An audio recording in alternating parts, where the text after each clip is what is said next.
आज हम अपनी बुद्धिमत्ता की यात्रा की शुरुआत गलातियों की छोटी सी पुस्तक के माध्यम से करते हैं। यह संभवतः प्रेरित पौलुस के प्रेरित पत्रों में सबसे पहला है, जिसे लगभग ईस्वी 39 में लिखा गया था।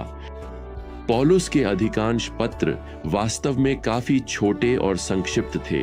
वास्तव में नए नियम के अधिकांश पत्र औसत अखबार के लेख से भी छोटे हैं, जिन्हें आप 10 मिनट या उससे कम समय में पढ़ सकते हैं। तो सुनिए, भले ही गलातियों पत्र छोटा हो, इसमें आज के समय के लिए भी बेहद शक्तिशाली चेतावनियां हैं। अब पहले अध्याय के दूसरे पद में यह स्पष्ट है कि पौलुस यह पत्र केवल एक कलीसिया को नहीं, बल्कि गलातिया की सभी कलीसियाओं को लिख रहा था। गलातिया कोई शहर नहीं था, यह एक क्षेत्र था। यह क्षेत्र एशिया माइनर के मध्य में स्थित था। इसी क्षेत्र को हम आज के समय में तुर्की कहते हैं। यहीं पर पौलुस और बरनाबास ने अपनी पहली मिशनरी यात्रा की थी, जिसका वर्णन प्रेरितों के काम अध्याय 13 और 14 में मिलता है। यह यात्रा बहुत फलदायी रही थी। इस क्षेत्र के कई लोग मसीह में विश्वास लाए, जैसे कि इन नगरों और शहरों एंटियोक, आइकोनियम, लुस्त्रा और डर्बे में। इन नगरों में नए नियम की कलीसियाएं स्थापित की गईं। अब हम जानते हैं कि पौलुस ने अपनी दूसरी मिशनरी यात्रा के दौरान इन कलीसियाओं का फिर से दौरा किया था, जिसका वर्णन प्रेरितों के काम अध्याय 16 में मिलता है।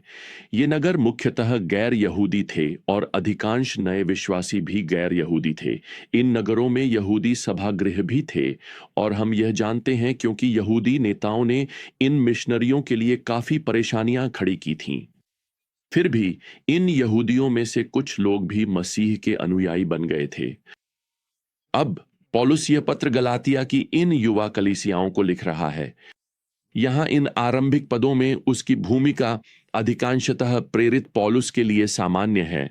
वास्तव में उन दिनों में आप अपने पत्र की शुरुआत में ही हस्ताक्षर करते थे, जबकि आज हम अपने नाम अंत में लिखते हैं।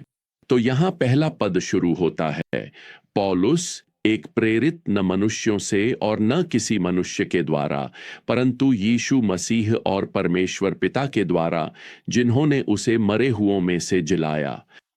देखिए, पौलुस यहां इस बात पर जोर दे रहा है कि उसे स्वयं प्रभु ने प्रेरित नियुक्त किया है। वह कोई स्वनियुक्त शिक्षक नहीं है, वह परमेश्वर का प्रवक्ता है। अब मेरा मानना है कि पौलुस इस तरह से शुरुआत करता है क्योंकि वह इन झूठे शिक्षकों को, जो इस क्षेत्र में इन कलीसियाओं को भटकाने की कोशिश कर रहे हैं, एक तीखा उलाहना देने वाला है। अब जब पौलुस की सामान्य शुभकामनाएं यहां पूरी हो जाती हैं, तो वह सीधे अपने पत्र के कारण पर आ जाता है और वह हमें बताता है कि वह क्या है। यहां 6 आयत में, मैं आश्चर्यचकित हूं कि आप इतनी जल्दी उसे छोड़ रहे हैं जिसने आपको मसीह की अनुग्रह में बुलाया, और किसी अन्य सुसमाचार की ओर मुड़ रहे हैं, जबकि वास्तव में कोई दूसरा सुसमाचार है ही नहीं, परंतु कुछ लोग हैं जो आपको परेशान कर रहे हैं और मसीह के सुसमाचार को बिगाड़ना चाहते हैं। अब पौलुस यहां यह नहीं बताता कि उस समय कौन सी विशेष धार्मिक त्रुटि थी, लेकिन वह यह स्पष्ट कर देता है कि अनुग्रह का सुसमाचार दांव पर है। और वह हैरान है कि इतने सारे गलातिया के विश्वासियों ने अब इन झूठे शिक्षकों की ओर रुख कर लिया है। वे उद्धार के साधन के रूप में परमेश्वर के अनुग्रह से दूर हो रहे हैं। वे अब उस बात का अनुसरण करने लगे हैं जिसे पौलुस यहां एक भिन्न सुसमाचार कहता है। अब पौलुस यहां कलीसिया में किसी छोटे मुद्दे से नहीं निपट रहा है, वह अनुग्रह के सुसमाचार के एक पूर्ण विकृति से निपट रहे हैं। और जैसा कि हम इस छोटे पत्र में देखेंगे, यह भिन्न सुसमाचार कर्मों का सुसमाचार था। यह नियमों का पालन करने वाली एक कानूनीवादी व्यवस्था थी। वास्तव में यह पुराने नियम की व्यवस्था की ओर लौटना था। इसलिए पौलुस यहां 8वीं आयत में यह चेतावनी देता है, यदि हम या स्वर्ग से कोई दूत भी तुम्हें उस सुसमाचार के विपरीत कोई सुसमाचार सुनाए जो हमने तुम्हें सुनाया था, तो वह शापित हो। मैं फिर कहता हूं, यदि कोई तुम्हें उस सुसमाचार के विपरीत कोई सुसमाचार सुनाए जो तुमने ग्रहण किया था, तो वह शापित हो। दूसरे शब्दों में पौलुस ने गलातियों को जो सुसमाचार सुनाया, वही मूल सुसमाचार है, वही सच्चा सुसमाचार है। कोई भी शिक्षा जो प्रेरितों की शिक्षा से भिन्न हो उसे अस्वीकार कर देना चाहिए, यहां तक कि उसे शापित भी कहा गया है, जिसका अर्थ है कि जो शिक्षक ऐसी शिक्षा देता है उसे परमेश्वर द्वारा न्याय और दंड मिलेगा।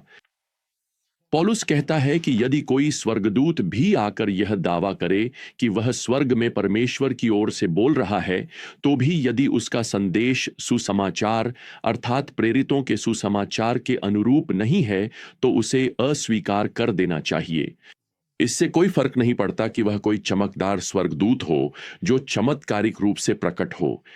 अगर उसका संदेश बाइबल से अलग है, तो वह ऐसा स्वर्गदूत है जिससे बचना चाहिए। जरा सोचिए, आज कितने करोड़ों लोग ऐसे धर्मों का पालन करते हैं जो कथित रूप से स्वर्गदूतों द्वारा प्रकट किए गए हैं। एक स्वर्गदूत को मोहम्मद के सामने 7वीं सदी की शुरुआत में ईसवी 610 में प्रकट होने का श्रेय दिया जाता है और उसे एक ऐसा संदेश दिया गया जो बाद में कुरान की सामग्री बना, एक ऐसा संदेश जो यह नकारता है कि यीशु परमेश्वर का पुत्र है, जो पृथ्वी पर क्रूस पर चढ़ने और मृतकों में से जी उठने के लिए आया था। ऐसा दावा किया जाता है कि एक स्वर्गदूत 1823 में जोसेफ स्मिथ के सामने प्रकट हुआ और उसने घोषणा की कि जोसेफ को पृथ्वी पर सच्चे चर्च का नेतृत्व करने के लिए चुना गया है।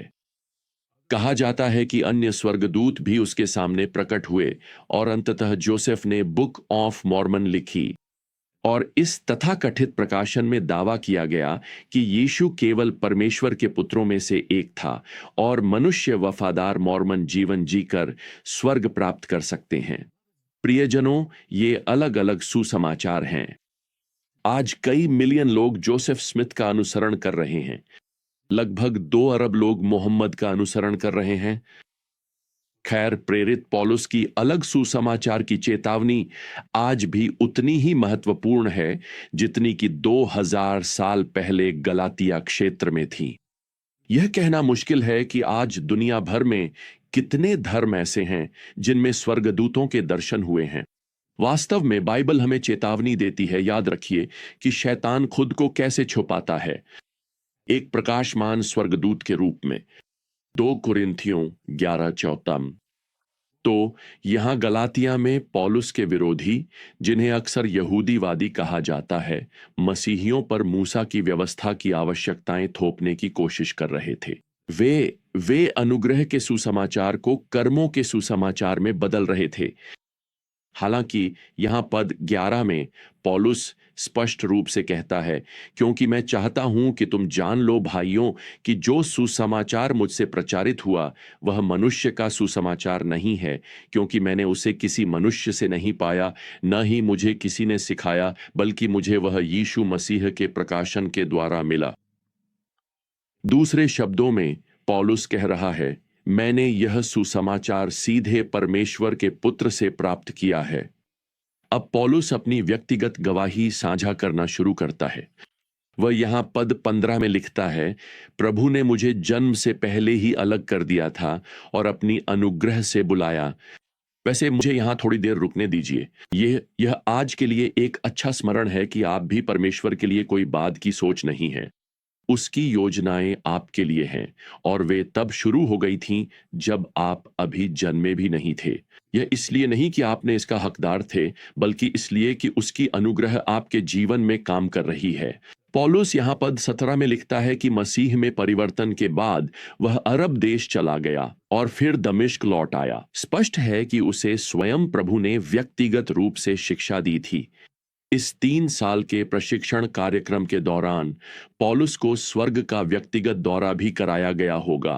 वह इसका उल्लेख अपने दूसरे कुरिन्थियों को लिखे पत्र के 12वें अध्याय में करता है। तो इस 3 साल की अरबी में एकांतवास की अवधि और दमिश्क में प्रशिक्षण के बाद पौलुस लिखता है कि वह यरूशलेम लौटा और फिर 15 दिन बाद पद 21 हमें बताता है कि वह सीरिया और किलिकिया के क्षेत्रों की ओर चला गया। हम जानते हैं कि पौलुस का जन्म स्थान तरसुस था, जो किलिकिया में स्थित है। इस प्रकार पौलुस वास्तव में अपने जन्म स्थान लौटता है। लेकिन मैं आपको बता दूं, वह उस समय से कहीं अधिक बदल चुका था जब वह वर्षों पहले वहां से गया था। अब उसके पास यह जिम्मेदारी है कि वह गैर यहूदी दुनिया में सुसमाचार का प्रचार करे। तो यहां गलातियों के पहले अध्याय में हमें दो चेतावनियां मिलती हैं। पहली बात, हमें सेवकों या सेवाओं का मूल्यांकन उनके प्रतिष्ठा, प्रभाव या उनके प्रभाव के विस्तार के आधार पर नहीं करना चाहिए। सच कहूं तो आज हमारे पास बहुत सारे प्रभावशाली लोग हैं, प्रियजनों, और वे अनुकरण करने योग्य नहीं हैं। एक सच्चे सेवक का असली मापदंड यह है कि वह परमेश्वर के वचन के साथ कितनी निकटता से जुड़ा हुआ है। दूसरी बात, हमें अपने संदेश को संस्कृति में बदलाव के कारण नहीं बदलना चाहिए। पौलुस का संदेश हर जगह एक ही था, चाहे वह कहीं भी गया हो।